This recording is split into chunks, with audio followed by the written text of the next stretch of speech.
Tina. And that's our loyal secretary of planning commission, Kia. And we have a new planner, Dan O'Hara. Welcome aboard. As you, Kelly, welcome aboard. And this is a guest and our town administrator, Catherine Watkins. Welcome all. So the microphone's not working now? God knows. Half the time it does. All right, we're gonna start off these meetings with serenity prayer, pledge of allegiance, and civility pledge, because that is what the municipal association of South Carolina says we do. So if you stand up for serenity prayer. God, give me the serenity to accept the things I cannot change, the courage to change the things I can, and the wisdom to know the difference. All right, pledge of allegiance. I pledge allegiance to the flag of the United States of America and to the republic for which it stands, one nation, under God, indivisible, with liberty and justice for all. In case all of you have not committed the civility pledge to memory, and I don't blame you, I'm going to read it for you. I pledge to build a stronger and more prosperous community by advocating for civil engagement, respecting others and their viewpoints, and finding solutions for the betterment of my town. That's something we need to learn on a national basis. Well, by the way, I urge everybody to take part with our election, regardless of the side of funds. Half my guys, he found that before I came in there. And it's important. First order of business, as it is for you, is to, and this is James Gardner, fourth member of our committee. Now, Jeff Hardy is caddying for his son in Indiana. It's a father's.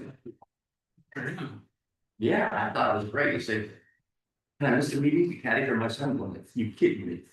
Yes, yes. Family's important. Okay, I think minutes. I have one. The Kia. And it is on page 2. Geesh.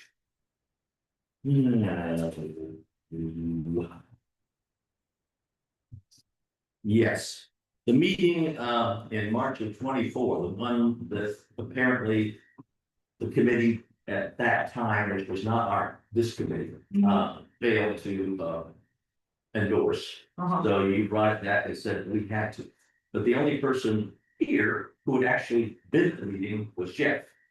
And this thing said, Chairman Osborne knows that everyone from the commission, apart from James Gardner, was present for the March 24th meetings. How about everybody was not present for the March 24th meeting? Oh. Except. Yeah. And anything else, folks? Yeah. What if you weren't there? All right. Now we have, as we have yearly, let's. We need a motion. I make a motion that we approve the minutes. As a second. As amended. As The a minutes, sorry. Second. all in favor? Aye. All opposed? I stayed for minutes and I was not present. You know where he was. At least back in that time. All right, something All in All is doing now, which they weren't doing before, is that we're having yearly elections of the various committees. I was on the BZA for 3 years and we never had an election, which was a mistake. So I think this is a good change, Catherine. So now we're going to have on a yearly basis a renomination and a re-election. And for your information, each one of us has 2-year terms. It's renewable 2 times if you can convince yourself to do that. So a maximum we can serve on this committee is 6 years. In the past, it was unlimited. True. So we are 1 year into this. So I'd like to open the floor for nominations for chair. I'll nominate David as the chair. Second. All of, are there any other nominations? All in favor? Aye. Now the nomination for vice chair. The return of theme. I would like to nominate Jay Reichert. Second. Is there another nominee for vice chair? All in favor? Aye. Okay. All opposed, or since everybody voted, that doesn't matter. All right, why don't you take us through, the next part, Dan?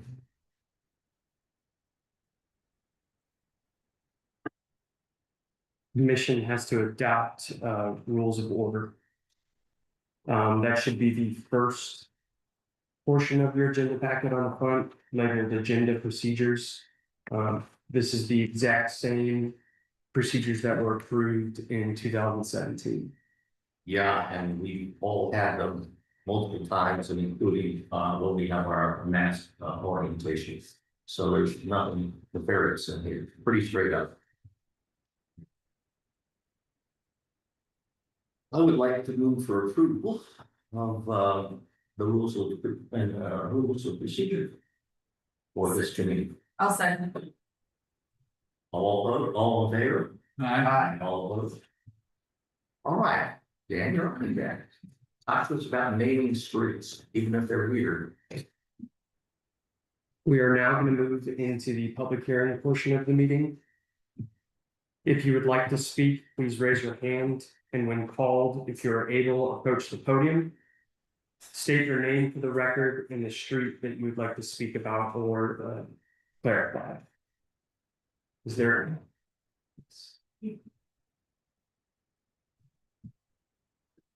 My name is Lynn Vickery. I live at 8470 Door Road. And I'd like to comment on the fact that these TMS numbers are the parcels prior to being divided. So when one goes to look and find where these streets are located, it is the physical impossibility.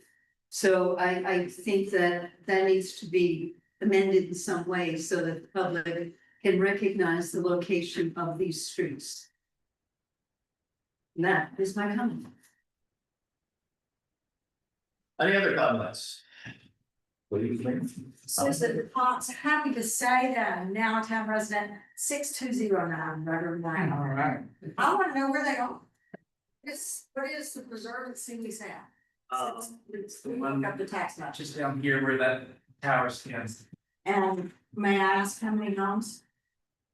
90? But the public hearing is really made, for like the names of the street roads, so it's not related to anything for the subdivision. So this is the, do you have a tax map number that we could have now, so we can look it up? We The, have, we have the map of each one of these places and the roads. We The got that. tax map number is also on the agenda for each subdivision. But I can't, oh, they're not, The old text. that's the old ones. I They're tried to not. look once today. you can't reference them on the GIS maps because they're They don't show up, it's different now. I know this is not really supposed to be a question and answer, but I just would like to know more details about it and or how I find out. Thank you. Anyone else? I have a comment about the supply. These did, can't reach it. It's, Yes. I was confused. I wanted to look, do the same thing as kind of see which roads, yes, names and. Rico knew this, and I'm sorry you didn't pass it on to you. We need the full plats when these things come up, so that you can pass it around us, because many of these things are scanned in such a low resolution, that we can't read the acreage, the names or anything, and I'm looking at the acreage, which from prior committees has been pretty small. It gives me a lot better idea of things. Anyway, we can't read them. I agree with you. This is one of the plats on here, I can read, but this one, no. So we'll just bring the plat with us. We got 2 engineers here and a consultant who's well familiar with plats, and he can pass these around and we'll take care of it. Or maybe we could even project it, size. Yeah, Catherine did a great job of projecting last time. You want to do that route, you can decide among yourselves how you want to do it. But we've got to be able to read it, and our public obviously feels the same. We'll need a motion to close the public hearing if there are no further comments. It's, the minutes are over, it's closed. Okay. Comment section? Seeing Second. more comments. All in favor? Opposed? About the roads. You want us just to go to the roads, or do you want us to do them as a group? They're under the new business items, under item I, to be approved. So there are two places in here. All Well, right, that's where you had the public hearing to listen to the public comments, and now we have just general public comment. sounds good to me. Oh boy, the Edna Holston Black Plan of Development. Would you Yeah, still like to open the floor for general public comments? we did. That was for the public hearing related to just road names. So now there's a general public comment section for the public to comment on anything else related to the planning commission agenda. Okay. We will have a general comment session again. Let's see what you folks have. Again, it's a 2-minute thing, and geez, Susan, what's it? Surprise. Just would like to know, and I can have this discussion later with whomever. How can the public access this type of information? I don't even know where it was, tax map numbers were not correct. We would love to have information on what's going on in our town. So whatever way we can make this available to the public without us having to pay for a FOIA request. Thank you. I am not gonna comment on these things, but other than to note that one of Dan's primary goals in the first year is going to be to figure out all the stuff that we approved by prior committees for development that we don't know about, because I'm as tired as you. All right. Yes, ma'am. Please come on.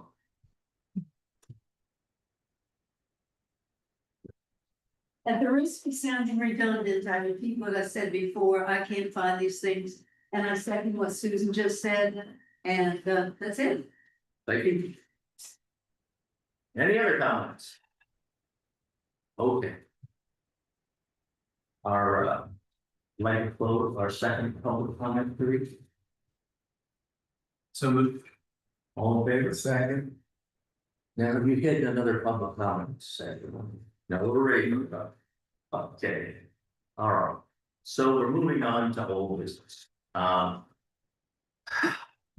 This is the first time the committee has looked at a proposal that is in a village node, which has a whole number of ramifications. There are, according to Charleston County, 5 village nodes within the very long though.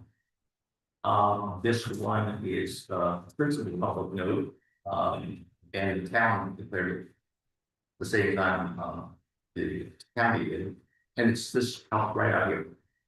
The door, Highway 17 junction.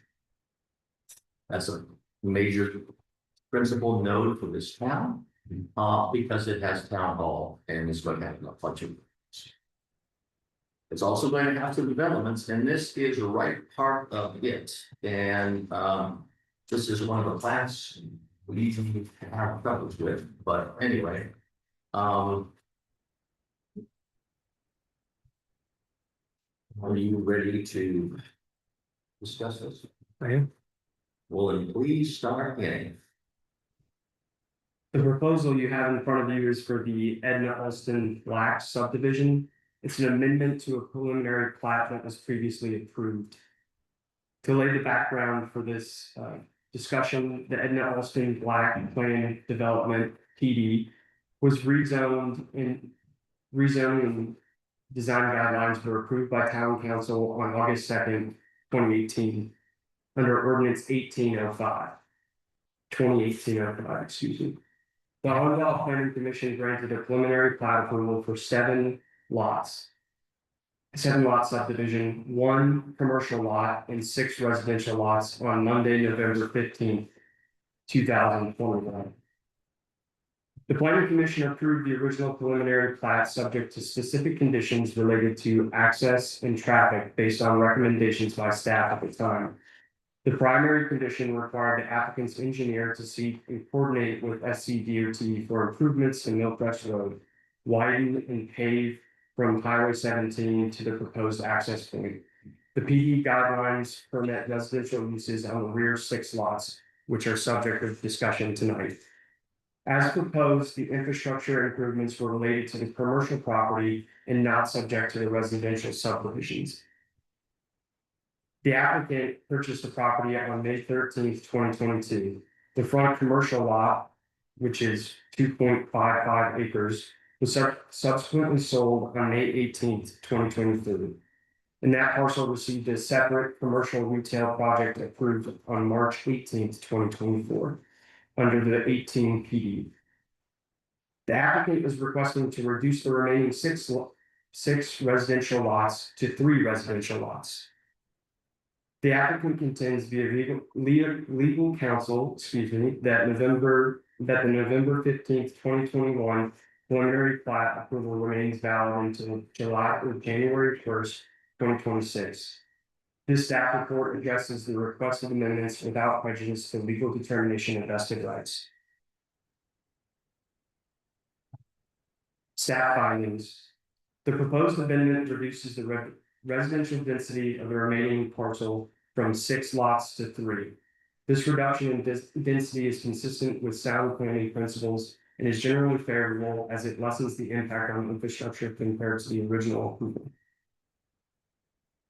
Passing that real quick, no discussion. What was that? Back to discussion. Matt, do you agree with that legal advice that they received? Yeah, so a preliminary plat, once it gets approved, it gets vested automatically. If y'all are still in the, I think that's later in the We legal. don't change that, yes. But vested automatically for 2 years and then up to 5 annual extensions. So he's good. We can't change anything. This is the applicant coming to us saying, look, I've got a plat that lets me do 6 lots. I want to do 3 now. So there's not a whole lot we can do other than approve it, this is a good development that he's reducing the densities. Dan, what is the size of 3 lots then? Yeah, I apologize. One point of clarification, the applicant is allowed to speak before we discuss it, that's fine. We can go without that and try it. I can't. Yeah, can you hear me good? Exactly. Okay, I perfect. appreciate that. If the applicant's present, you can come forward. Absolutely. Please, sir. My name is John Papelka, 164 Fourth Avenue, in Kelly. I'm probably just answer questions, if you ever need clarification. I hope this falls in the no-brainer category. The plat, the PD allows 6 units per acre. It's a very poorly written PD, and this puts an end to it. When I got this approved, I didn't have plans for the front, but the front has since been approved for a 9,000 square foot retail development. So this basically takes the lots into more of what the town's looking for. And I'm happy to get into specifics if needed, if not here to answer any questions. On here, is this Millcrest, is the road here? You can run it though. Yeah. Give me more yet. This is Millcrest, for that's Millcrest, so that off. And where is the commercial property? How about that? Yeah, they improved that road. For the DOT requirement. I'm unaware of that at this time. Of course, that would be subject to any kind of zoning approvals. And what are the sizes of the 3 lots that are being? 0.9, 0.8, Yeah. greater than 3/4 of an acre. Yeah. Is your, which they were, yeah. This, and I know this is the residential portion, but the commercial portion, has it changed from, what we have in here, Dan? Which talks about 6 units per acre or 3 units. Well, the commercial portion is very specific. it had an architecture very specific approval. So it was 9,300 and something square feet, talked about all kinds of issues, parking, retention, improvements to the road. So that fee, if you care to look at it, it's very specific. Part of their improvements were everything from the deceleration lane to improvements for the DOT in the actual turning lane in the DOT to paving it into Millcrest. That there was very specific conditions of that approval. I think James made several of those conditions. I don't know where it stands, to be honest. I know they're marketing the site, there's signs on the site. It's an MLS, but as far as I know, I don't know where it stands as far as. Do you have a recollection of what they're gonna do about septic? I do, they have a septic approval, but a lot of it's gonna depend on the ultimate end users. So it's kind of a chicken and egg thing where they're marketing a site, but they don't know if it's gonna be a restaurant or it's gonna be, you know, just retail. So depending on the actual users will dictate what's needed as far as the septic. I do know, in my opinion, they did have a future development, so they had a wedding venue as a like phase 2 of the thing, and in my opinion, there's not enough space for both. I think they're gonna need that land for the septic. Yeah, I was kind of wondering how to get a lot of it. Damn you bad thing, that wedding's on top of this, I think. Yeah, can you get that PD out to us? Yeah, It's the in the package. design guidelines should be in the packet. So this is it. That's correct. That's what was approved by town council. That's it, right? Yeah, on the back, there's the plat and then, and then the final page is the aerial imagery of what it looks like. Sir, I have one question. Does anybody want to see?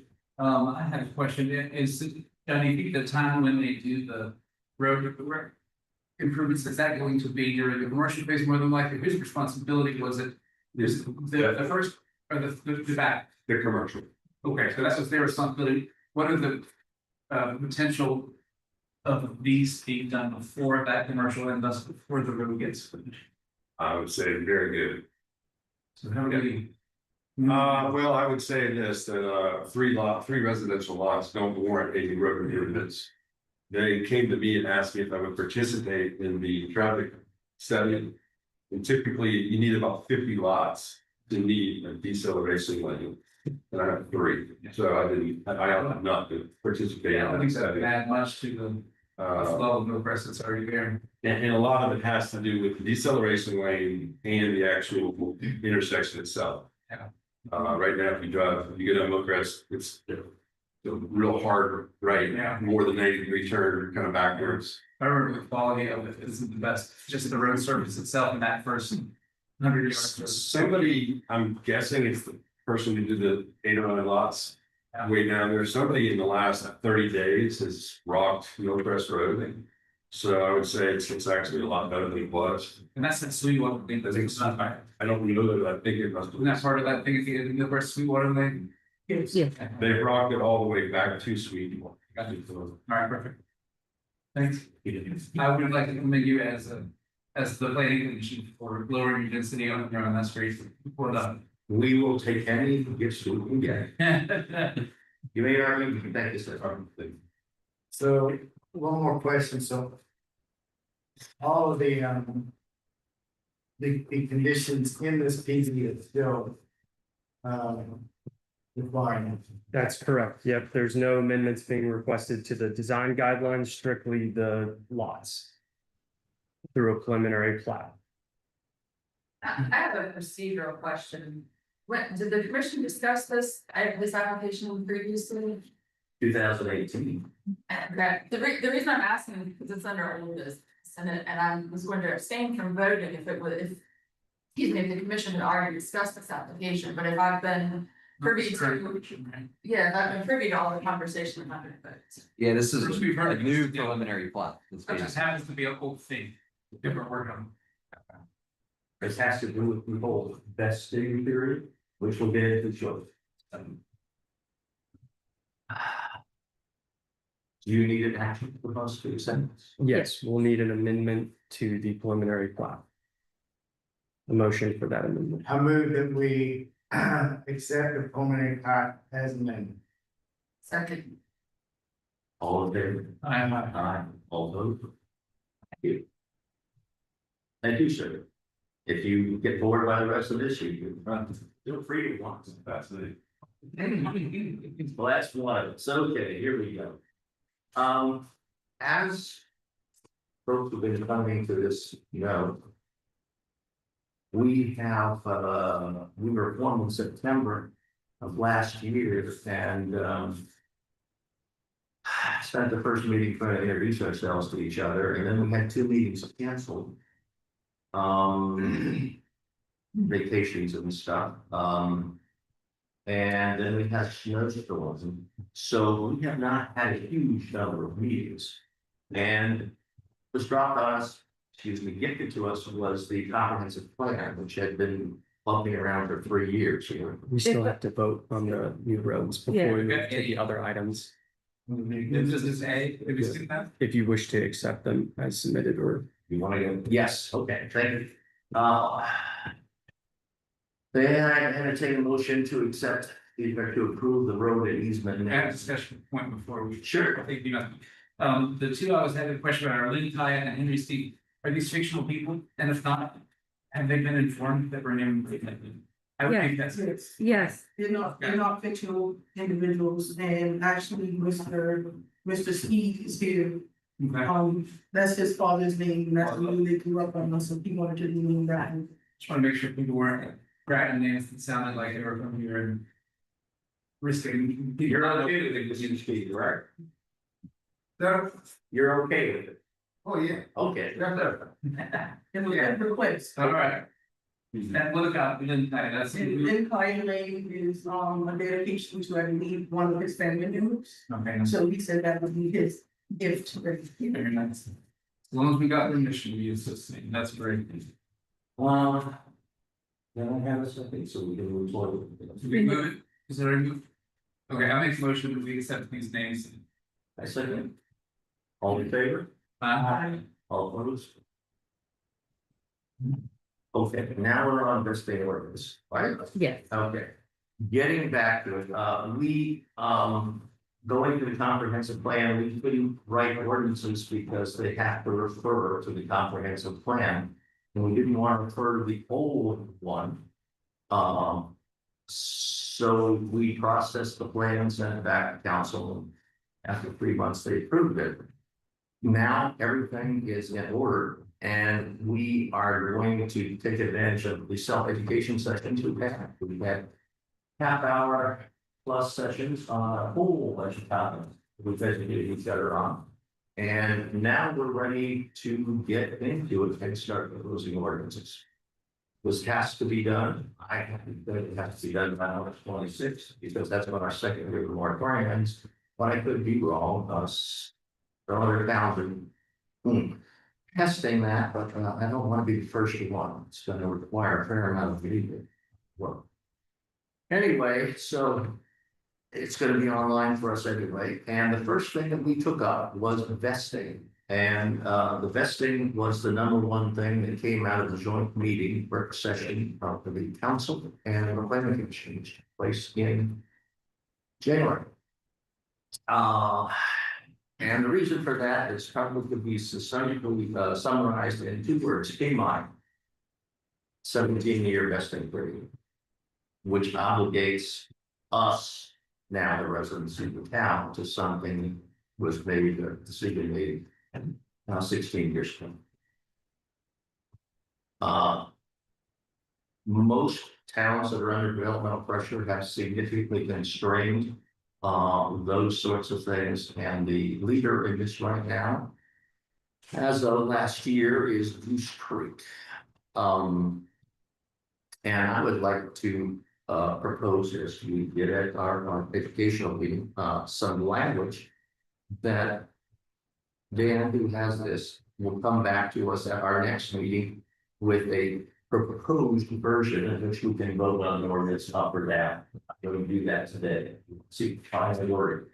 we need to determine as a group what it should be. We got most of the way there in January. But let's get it the rest of the way. There are two state laws that involve vested rights. Chapter 29, Article 11, but anyway. There is a 2-year vested right on any property that is approved by the planning commission and then endorsed by the council. The state statute uses the word must. We must grant them 2 years. The second portion of it is the governing body must approve applications for at least 5 annual extensions of a vested right unless an amendment to the land development ordinances or regulation has been adopted that prohibits such. So that is what we favored at our earlier meeting. And the epitome of that estate is the Goose Creek ordinance, which I will summarize we filled. There is also in chapter 31 a section 63140 on plan development. But it starts off with may. You don't have to have a separate plan development rule. That's the one that takes property, and the more property you have, the longer the years should be that you can have vested. King Tract is 1,006 acres and hence got the could have had up to 20 years, they got 17. But the minimum award on this thing is 5 years. But this is a May. So what Goose Creek did, and there are others, is that they granted the 2 years for vesting right because the state says thou shalt and thou shalt. But then they said the vested right for site-specific development plan shall expire 2 years after vesting. No extensions of the vested rights are authorized. Any request will be denied. A vested site-specific development plan may be amended if and so on and so on, but it has to meet the old criteria. And it doesn't extend the vesting periods. And that's essentially it. There's a bunch of other stuff here, but that's what it is. When we were talking, we talked about, well, if we're gonna eliminate the planned development thing, which we certainly can do as a town, state allows us to do that. Maybe we should give for builders who can't quite get it done in 2 years, a couple years extension. So we had tentatively come up with a vested right for site-specific development shall expire 2 years after vesting. The planning commission may approve up to 2 annual extensions of a vested rights if such conforms to or does not cause greater non-conformity with the current positions of this ordinance. Approval or conditional approval of this extension of an established right does not reset the expiration period. The maximum could be 4 years. That's where we were. What comments?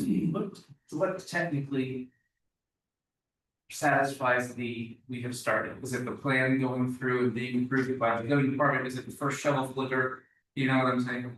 Or do they have to hit, what mark do they have to hit by that 2 or 4 year period to count it as we have started this project within the allotted time and we're allowed to continue with it? That question makes sense to you? Yeah, typically it's the time of application. So like if they've got a PD, for example, and then we get an application in for a preliminary plat to develop some portion of. Just submitting the applications and not. Just submitting the applications enough, that's right. It seems like, knowing what I know about being in the building business, nothing goes quick. And I mean, it might very well take every good 2 years just to get the DHEC and all of the things in.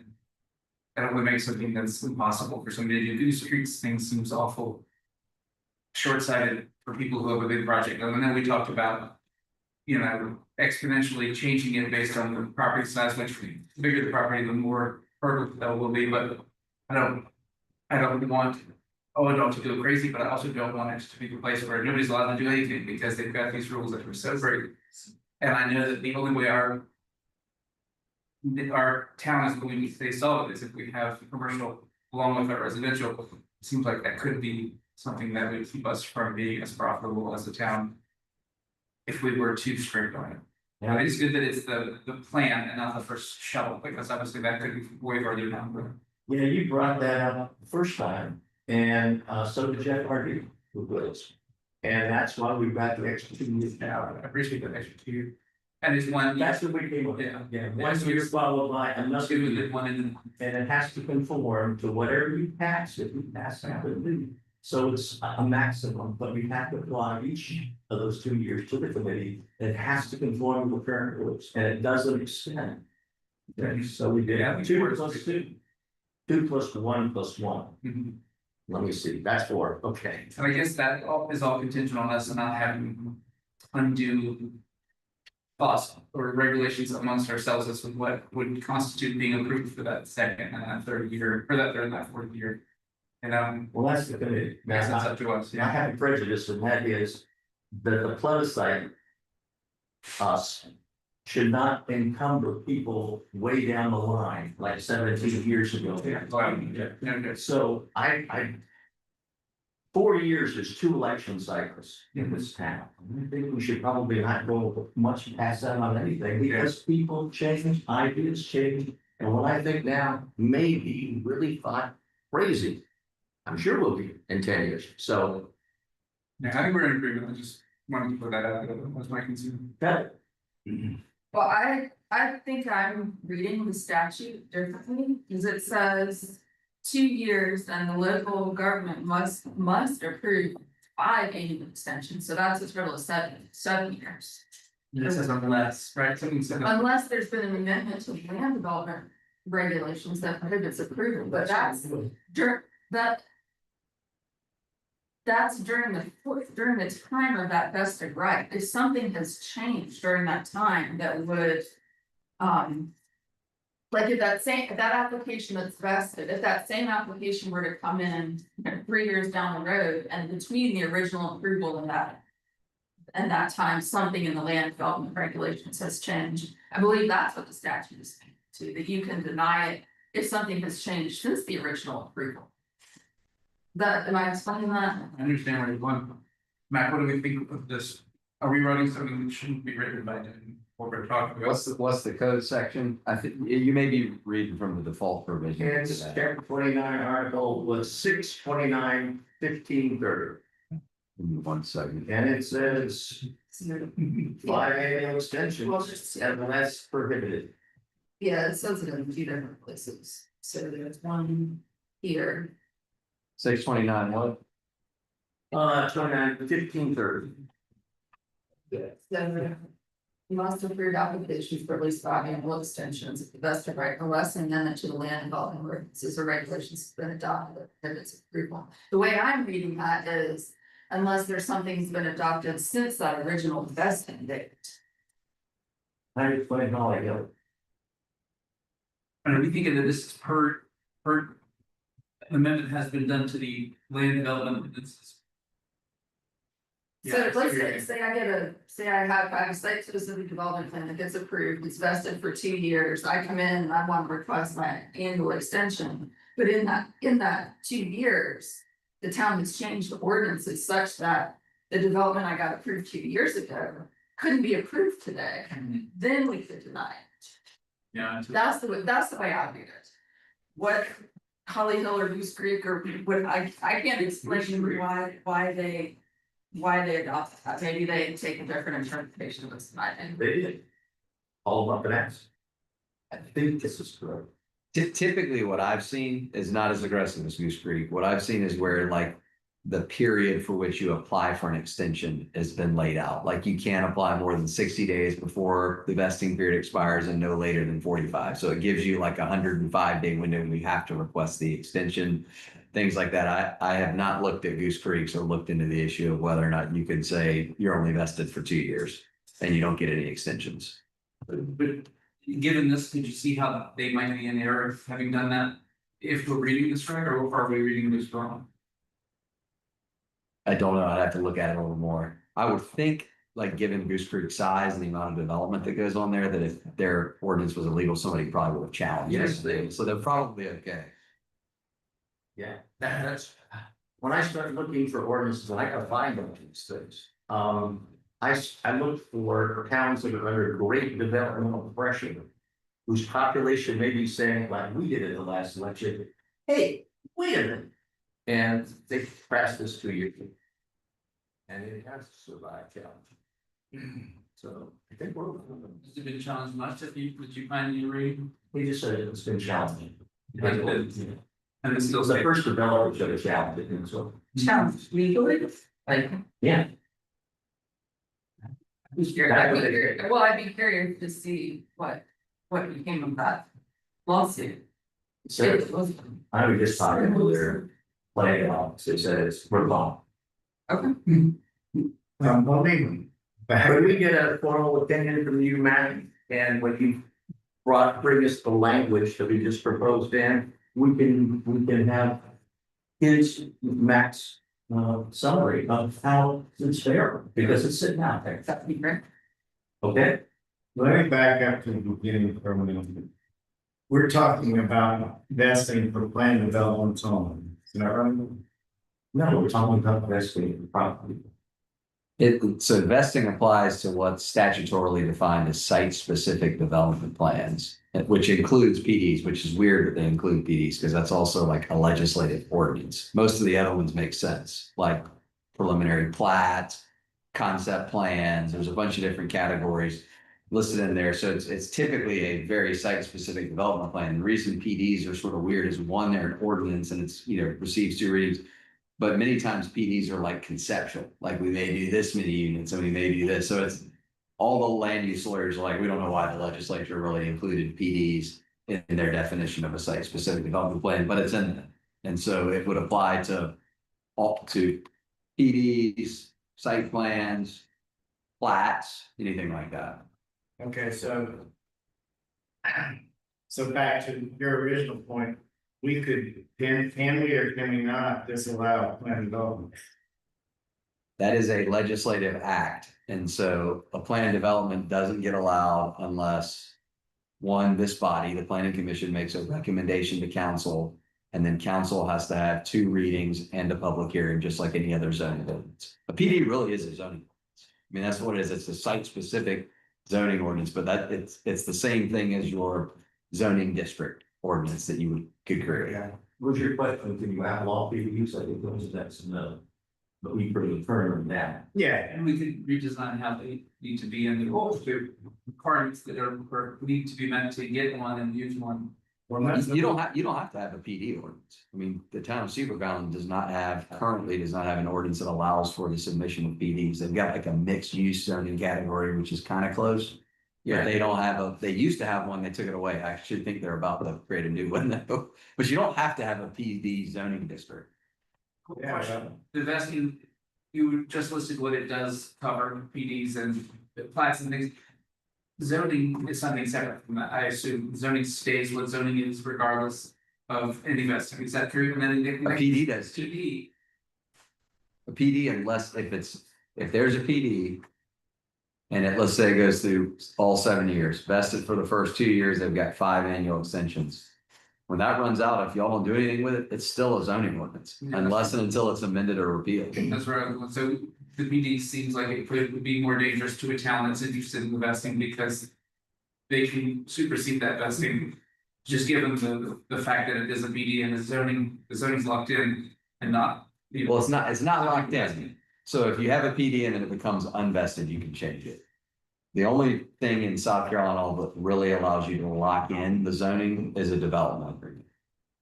But they would have to request to have their zoning changed, and that's not something that we could force their hand on to change. For a PD. Out of a PD. You can, council can, or this body can unilaterally amend a PD that's no longer vested. Yes, we can. And that is just where it's nothing, we haven't done, as we talked about it in the prior meeting. That's why this White Island track has been sitting there since 2006 as a PB. And it lasted 5 years, but it was sitting there completely ready for 3rd acre lots and quarter acres.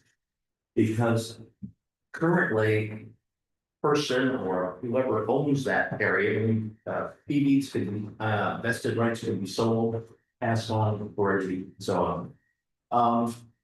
is the only person who can request a change unless it's specifically outlined by ordinance.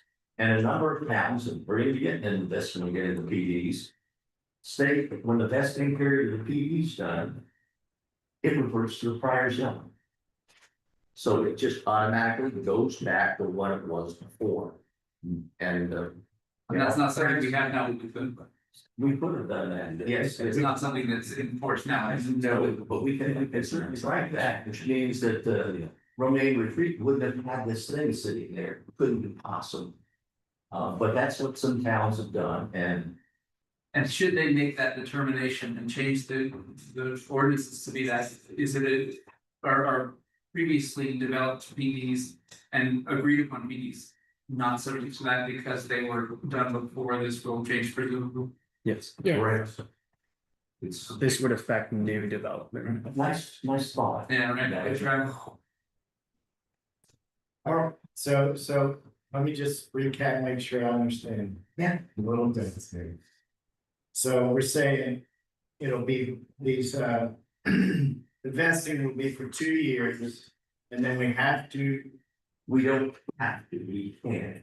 we can give them an annual renewal. The planning commission can. Planning commission may approve up to 2 years. So that'll be a maximum of 4 years. Maximum 4 years, yes, sir.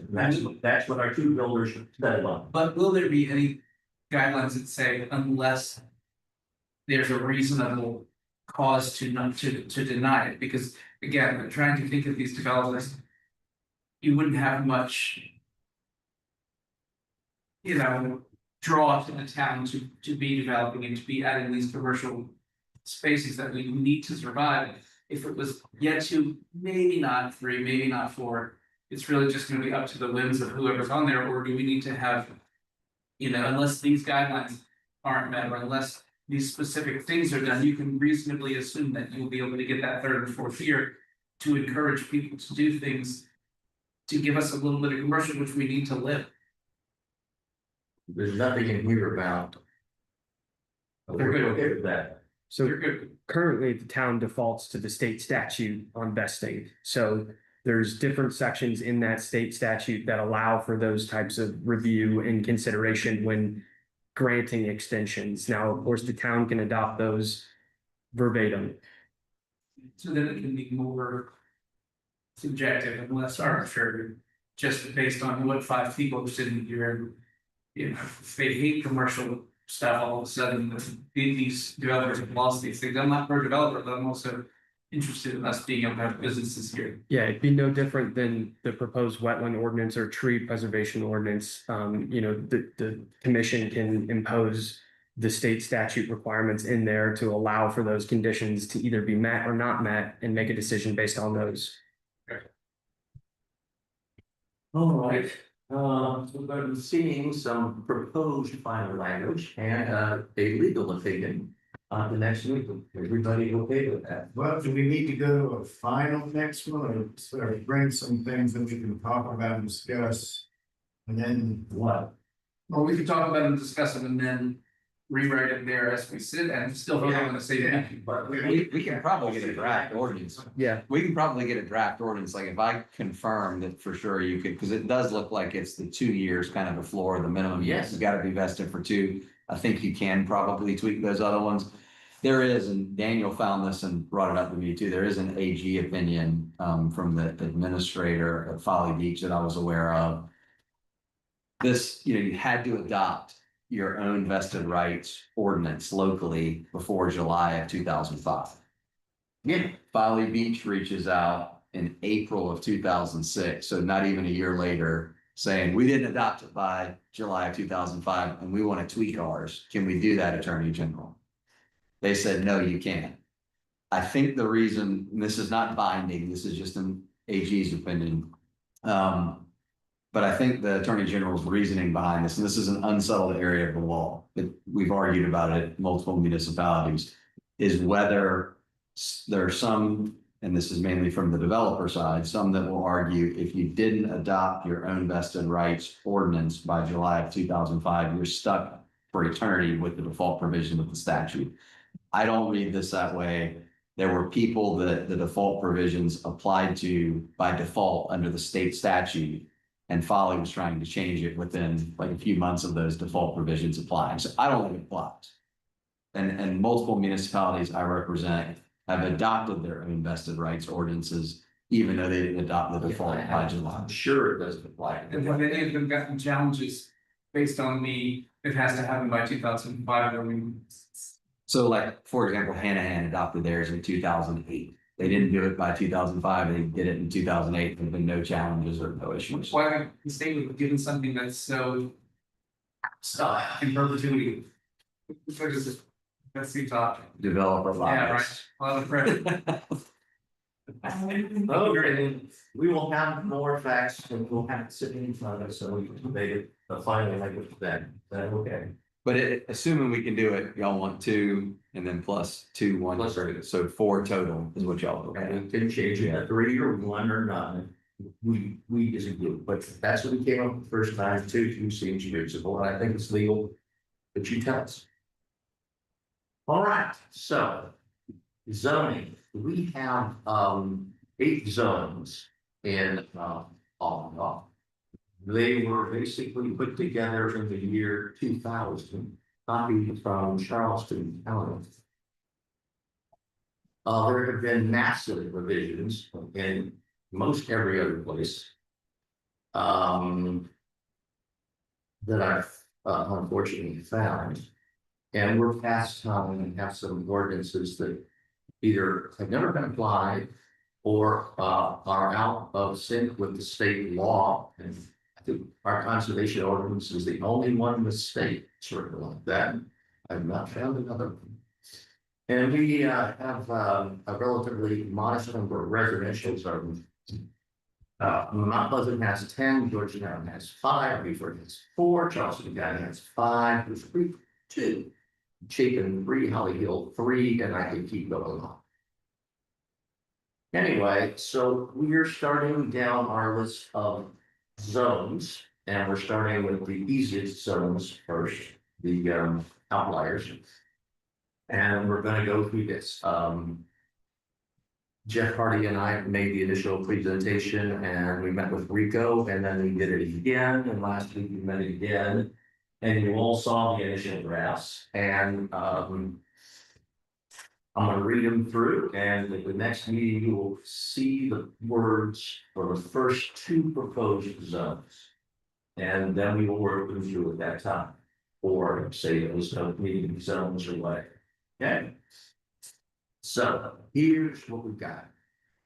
We've got 8 zones, we're gonna propose 9. We don't want to I don't want to wholesale change lots of zones because all you're gonna have to do is grandfather everybody in, so you're not getting sued. And it causes a lot of legal issues, which we would rather not get into. But it doesn't mean we can't do it upright for us. Okay, the first zone we are proposing is a zone that all counties and most towns and cities have Lido. And that is a park open space zone. We didn't have a park back in the 2000s. We didn't have a park. We had a green belt, Charleston County green belt track on Door Road that goes right out of the intercoastal, and their initial plan for it was a boat ramp, so we could fish and launch boats on Door Road. We have the Fish and Wildlife, and we have Francis Marion Forest. And some people count, some people don't count the birds of prey. But these are park open spaces, so we have no zone for recognizing that. And this is Monmouth. No one who owns any of those things is going to object to being part of a park open space, because we're essentially not putting any restrictions on. So the proposal is to create a new zone called park open space. And then I'm sure you agree, Kelly, like most every other town around here. But how we missed it, I don't know. But we need to plug that. What's the zoning of all of Princess Mary tracks in? At the moment, It's just federal land. Federal. It's just, they just don't have a zone. They don't have a zoning because they're not under the jurisdiction of the town. That, here we are, you mentioned.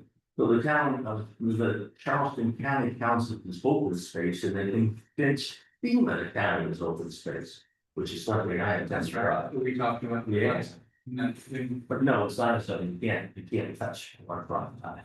Or the United States property, it's still my country. So here's the words, details come in the chart. But we're just gonna go through the words this one. The district is to provide lands for public recreation, parks, community facility sites, flood control, natural and man-made bodies of water, forests, and similar non-commercial open space. This was copied verbatim. It's pretty much mom and apple, pretty much all safe. What was the flight control? but. Right. Planes are coming over here. Basically. You know, it's like. Anybody have any questions about that? I think at the beginning you said public, does that apply to just one of those examples, or was that to apply all? It doesn't, similar non-commercial open space, for instance, we did. Said is non-public, it's a. Whatever zoning districts that y'all have need to match the ones in the comp plan. Yeah. Okay. Yeah. You So- can't like create a category that doesn't exist in the comp plan, in other words. Yes, mom. Yes. So for this one, when we're talking about parks, like the parks and open space, there is one in the future land uses that would be for parks. That's exactly what I was about to say. So it says parks and it's defined as the parks land use destination includes the Allendale Town Park site and the property owned by the Charleston Parks Foundation. When the town calls out, or like the council, when they approve the plan, calls out the aviation center and like the national forest, they have it as conservation / protection land, protected lands. So that designation is for all properties in the national forest, the US Wildlife Service, and the Aviation Conservation Center. And that's on page 23 of the comp. And I haven't talked to 23 if you want. Anyway, we needed that parks open space and we were going to look for that in the comprehensive plan, so we are. Good to go, all of it's in plan. Is everybody okay with that? We keep talking about the federal land being an option, but we'll never be able to zone it anything, so it'll never be part of the town, so why do we keep talking about that? I believe it What's was, comp plan you talk about it, it's not land we can grab. it's not like we can grab it, we can call it out on our zoning district. So when you're looking at the current land use map, it does designate federal lands, it does designate other parts that are part of Charleston County, or stuff that we want to call out, to say that these are protected, so that if we ever were to change, saying, for instance, if your parcel was next to one of these conservation districts, you would have to have excellent setbacks. Is my interpretation of what they were getting at. And how can we use it as part of our FEMA to help us get these lower rates at Charleston County? We have to get this to big person. But That would be with your, that would be with your floodplain management, and so that's currently with Charleston County. So we would be working with our floodplain manager to be getting those. And she's a nice person, and she's only told me they got a 2, but we got a 6, and she told us how to make it. But we have to have FEMA come in, and we all have to be nice to them and show them around. Maybe improvements. Yes, okay, So you're calling parks and open space. yes. Why does it say conservation is going to be here in the agenda? The same thing, what are we calling them? I, The new zoning, it's parks and open space. okay. What is conservation going away? No, it isn't, it's coming in.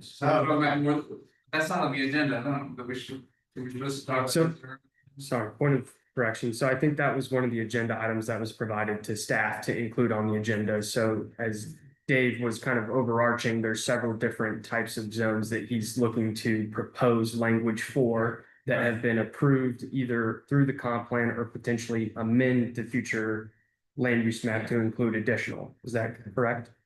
We're on the same page, it just didn't. Gotcha, yeah. But anyway, parks open space, that's number one. There's only one other one we're gonna consider today. And that is conservation. Conservation, I have some good friends with Nature Conservancy and the conservation leagues, worked them for a long time, and they hit me mercilessly about our conservation zone. We have the only conservation zone in the state that is a permanent place. The only. So they do their own legal work on considering your property. Let me read you our current description. A district designed primarily to protect and encourage the appropriate use of marshlands, forested areas, scenic areas, and agricultural areas that are not likely to be developed for urban purposes in the reasonable near future. That does not mirror the state. There is a state code that tells you exactly what a conservation property is.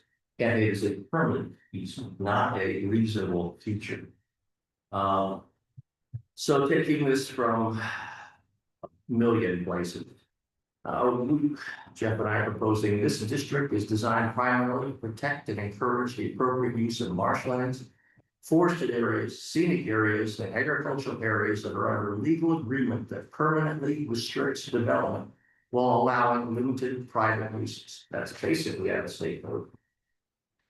State code requires 5 acres of timberland or 10 acres of other land.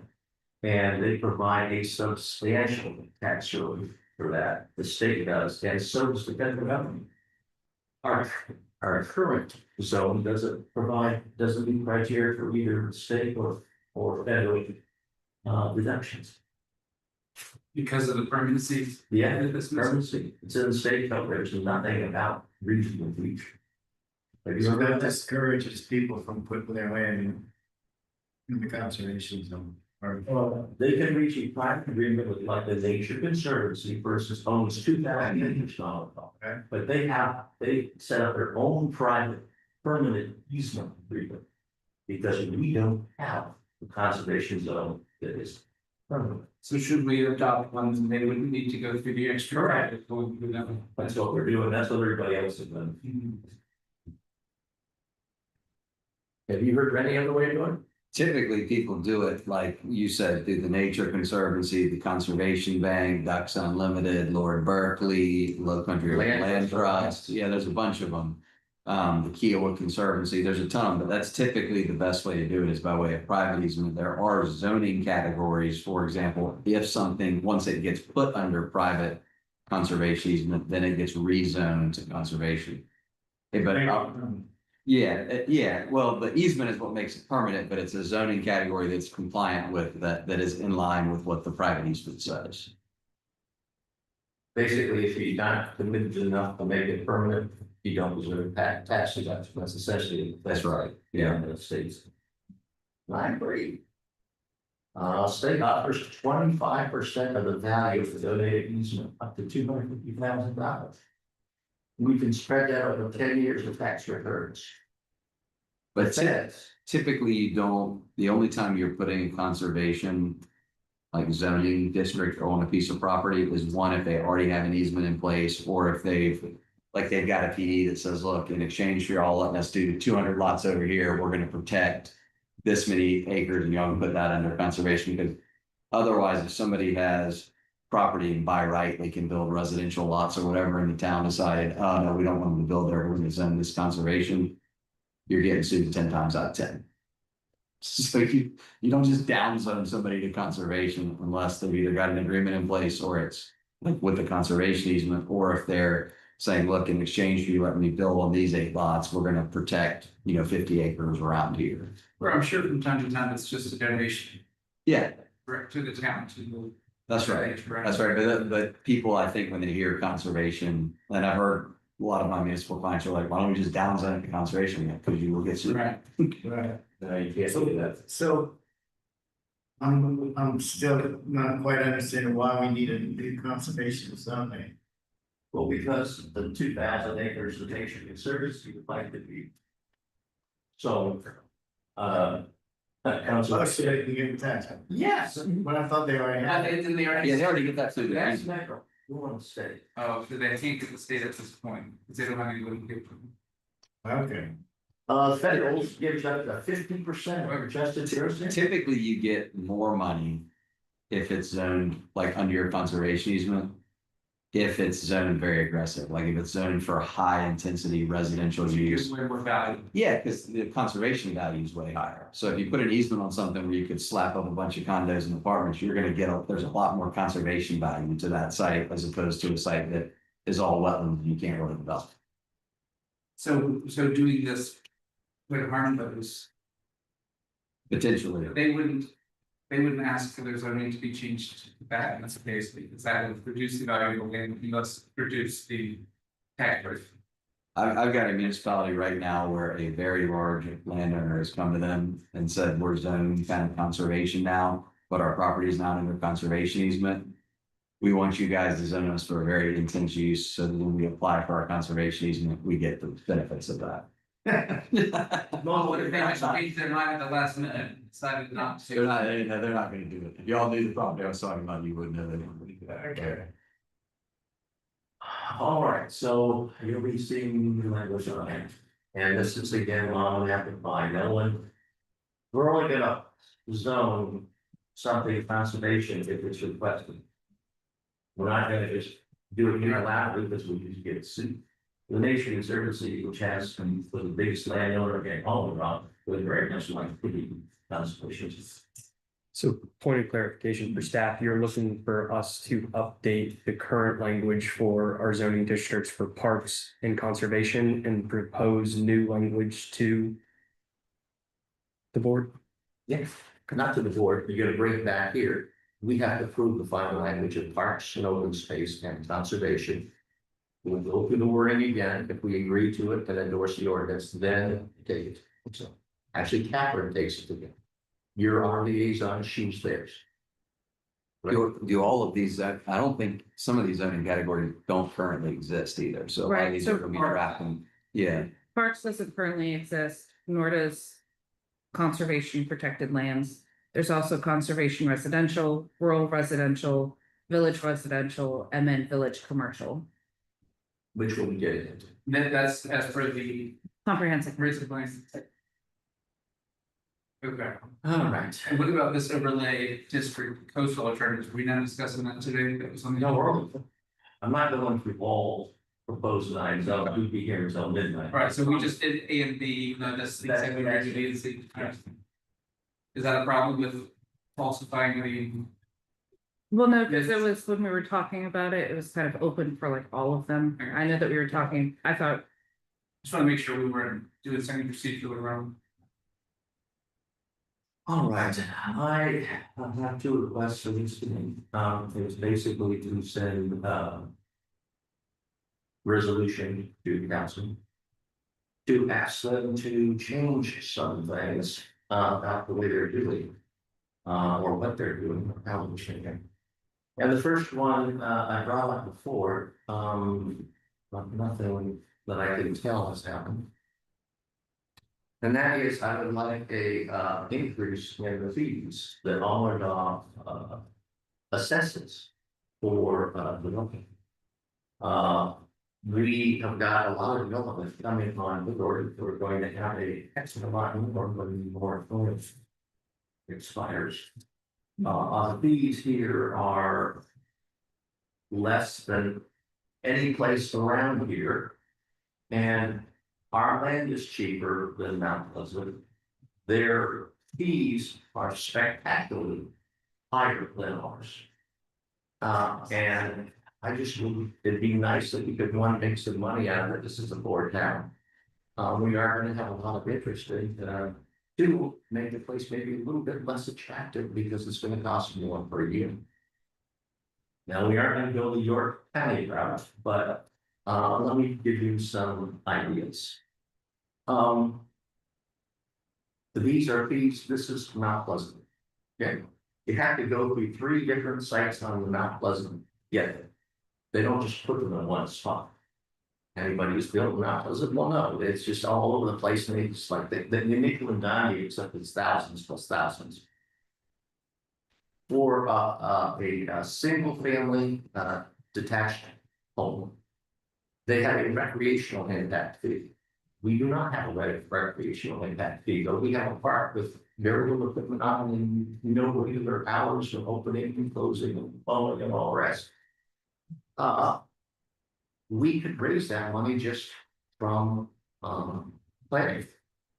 The Mount Pleasant charges $2,412 per single family house application. Think about what it could do to our park. We even had half of that. They have a municipal facilities and impact fee of $493. They have a transportation impact fee. What do you think about having a traffic light at 17 and C? What do you think about having no turnout lights? Transportation impact fee. Single family detached dwelling in Mount Pleasant, $3,398.82 per house. Hey, we could get ourselves an intersection very quick. We're leaving a lot on the table compared to the folks sat the side. Certainly know why. There are many reasons for moving to all of them. Just to have the engineering development services look at your plans, they charge more than we do. For the house, a house that is between $500,000 and $1 million, which is most of the houses now being marketed in Mount Pleasant. I looked at Zillow to get a price. It's $3,827 to have Dan review with them. What is our plan review fee? What is our sense?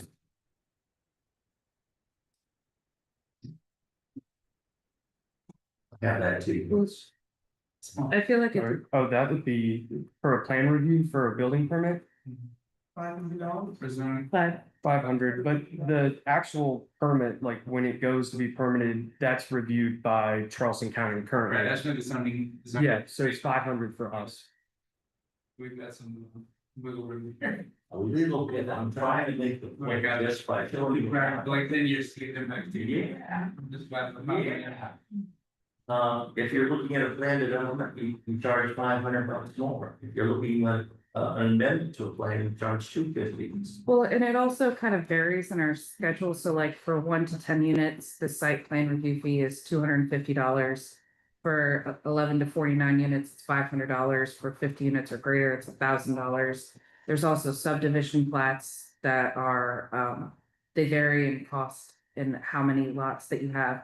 There's also the plan development and development agreements costs. So like if it falls under that category, like if it's less than 10 acres, it's $300 plus $10 per acre. If it's 10 to 99 acres, it's $1,000 plus 15 per acre. And then if it's over 100 acres or greater, it's $1,500 plus $20 per acre. Right. So like it's not like one exact fee, Right. so it's kind of a gradual. It's obvious that ours are more fees that cover the administrative costs that they incur versus impact fees, which would help fund the future needs of these people that are moving into our town, so. And impact fees can only be used on capital improvements. So like for the parks, it would only be for the capital improvements to the park. But for water, these are for fees like water, right?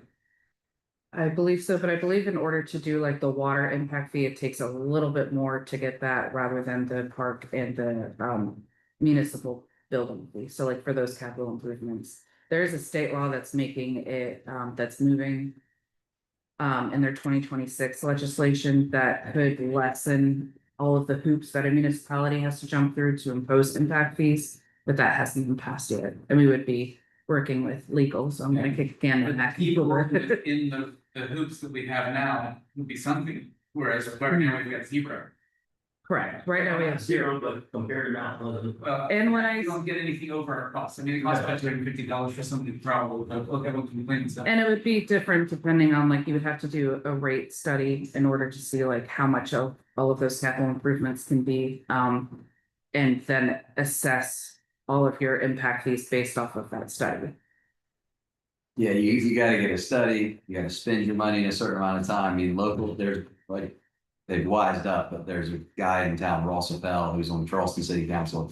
he made a living off suing local governments like Berkeley County and others for collecting impact fees, but not spending them within a certain amount of time. If y'all are considering that, there's 2 lawyers at my firm that have taken impact fee cases all the way up to the Supreme Court. I don't, But it's a very like fine, like there's all these little landmines you gotta be yeah, careful well, of. York County and $29,000 impact fee, I understand. Lord, I don't think we're gonna have to given what we had there, but, yes, I think we could certainly spend $250 a house on that park. It would take, so much to be done there. But continuing on the nickel and dime, for a, development, it's $1,000 just to look at it. Each plat, if it's under 25 lots, it's 200 each plat. Or 26 to 200 is 400, and then for the streets, it's 4 feet from every linear foot of the street. Yeah, I mean. Folks. There's some money to be made here, I'd like to see this town have a lot more of it. I'd like to see something in 17, I'd like to see a park that's fully furnished. And we do have the ability, to get them there, and else down here, to make some. Finally make some hammer Yeah, that. finally make some money. I'm sorry for agitating. You know, I live here too. They also have a water tap fee, which is $3,850. What's that water tap fee? Residential, it's $3,000, and then for commercial, it's $5,000, unless you have to bore underneath the road. So like for a residential, if, depending on where you have to tie in to the main, it could cost a little bit extra, so if you bore underneath the road. It's basically probably not closing on that one. Sorry for repeating that. It's residential, plus that costs.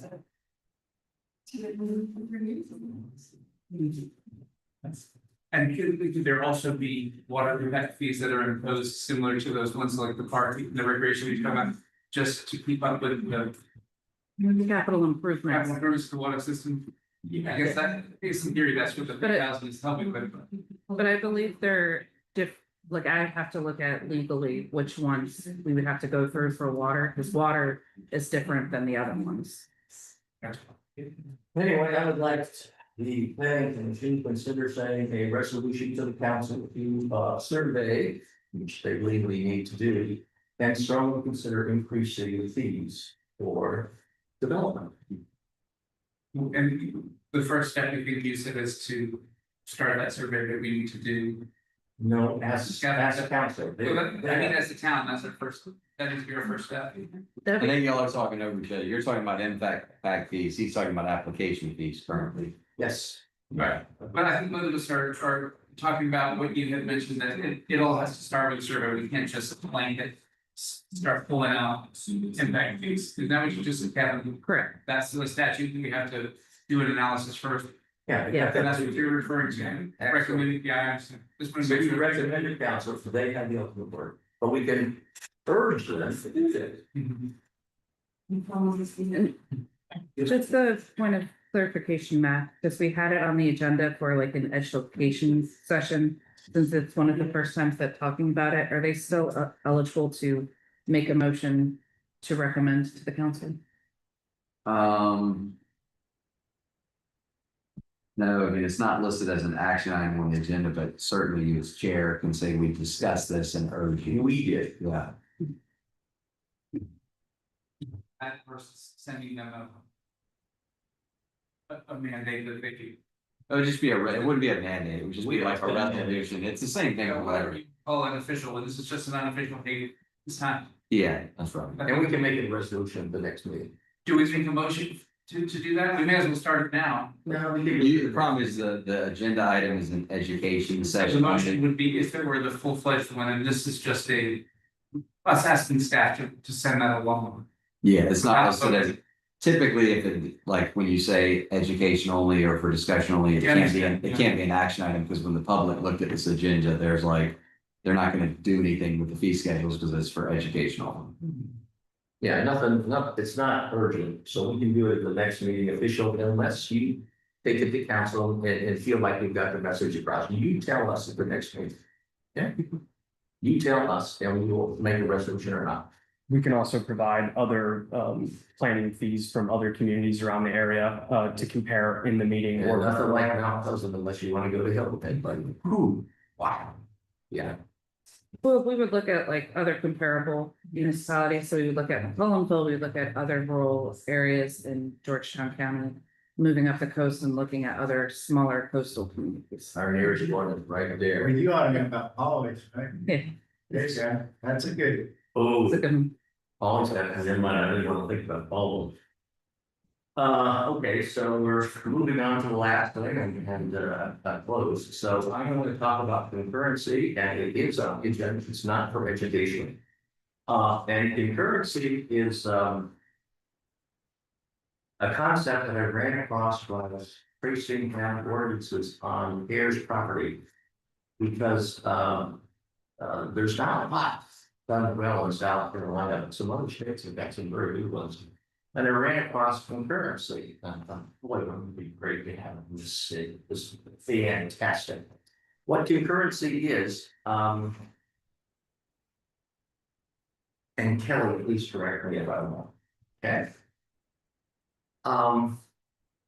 Concurrency takes the power to determine whether you have adequate facilities and infrastructure in your town, county, whatever, to support proposed development or buildings that come before the commission.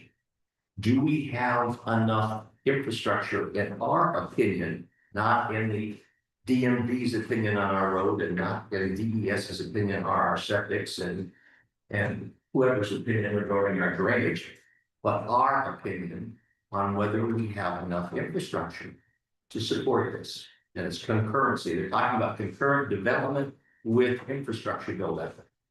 So it moves it from the state to the local entity, which would be huge for us. Well, there is currently a state before the state legislature. In the House of Representatives, there's Bill H 4050.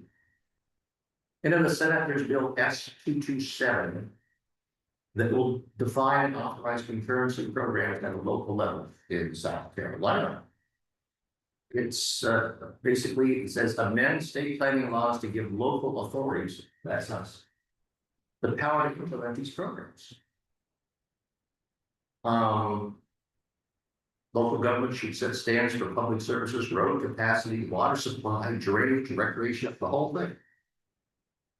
Without having to go pay someone else to like the OCRM on the executive communication and DES on our drainage and so on. And we have a state representative who was a co-signatory of the 4050. We have a senator, Hanson, who is not a senator. And more towns are beginning to are taking a stance that we support the passage of urgency legislation, and sending that message essentially to their representatives and senators. Saying, hey, Charleston's done it. So, the mayor came out with a big old area. I would sort of like to see Pollard do the same thing. Which we could sure have it. So we could send the council a recommendation, the only recommended council, that they consider endorsing concurrency as a town endorsement, public endorsement. And just to clarify, this is the idea of looking at development in terms of how does it job as the town. Yes. Does it fit where we are and who we are now? If we have the market for sure, can we take 965 houses and the King tract and put them on CD Road and that kind of stuff? Are there adequate public facilities to serve my footprint? And I assume you wouldn't make something like that if it didn't have the teeth to prevent the things that don't fit. That's what the law is. Right. Right, so as Dave mentioned, there's two proposed bills currently working through the House and the Senate. So we have both of those in the planning department. If any of y'all would like copies to inspect yourselves. Of course, kind of with the vesting discussion, mirroring state policies typically can get you in a good track. So pending what happens with these, we could entertain it, an ordinance to cover the town. Presumably, they're there because the developer didn't like the idea that they were being told no, because it didn't fit. I'm not sure of what sponsored the bills to be created, but both are. So they're just in the works to be established. I thought That's correct. Nope, they have not been approved. The Vested Rights Act is pro-development. Yeah. This is the anti-development lobby, conservationist, environmentalist are pushing, Yeah. and towns, frankly, And because. Conservation Voters of South Carolina, which is a pretty good organization. Yeah. This. And your law firm is involved in that York thing. The Builders Association has taken numerous stands and gone to court on impact fees. When this concurrency bill came up, the Builders Association came in and said, we're okay with certain impact fees because they're so scared of concurrency fee. I mean, it just terrifies them. And so the head of the South Carolina Builders Association is against concurrency fees, but will now accept the consideration of impact fees. Now, I thought that would never happen, but this is the worst for them. So, you don't like A, we're gonna make B way worse, then you fall back on it, like, no. Anyway, I just stumbled into this because I knew about concurrency and I saw these two things come up and I'm, wow. So is there any, are we okay with the urging council to consider those things? No, we don't vote, council doesn't vote, but I'd like to send a message, as many other towns. Well, we could make a motion that we make a recommendation and vote on, right? We can make a motion to where, Right, exactly. I make a motion that we recommend considering, asking them to consider concurrency. supporting the concurrency initiatives for the House of Representatives. Yes, Matt. I second it. All in favor? All against? You have the closing remarks, sir. I'd like to see this, then break it out. Yeah. If you Google it, you got Postal Courier subscription and search them on their website or on that, the Postal Courier's had some really good coverage of the legislation. I don't. And the municipal association also has it underneath their legislative track as well, so we can send the direct So link does the to. village association. You wanna see the other side? I missed at the beginning, and this may have been covered, but my closing remarks would be just welcoming them. Yeah, there's had, Appreciate that. Yeah, that's good. motion for adjournment. Second. That was a motion for adjournment, and a second, all in favor? All right. Thank you.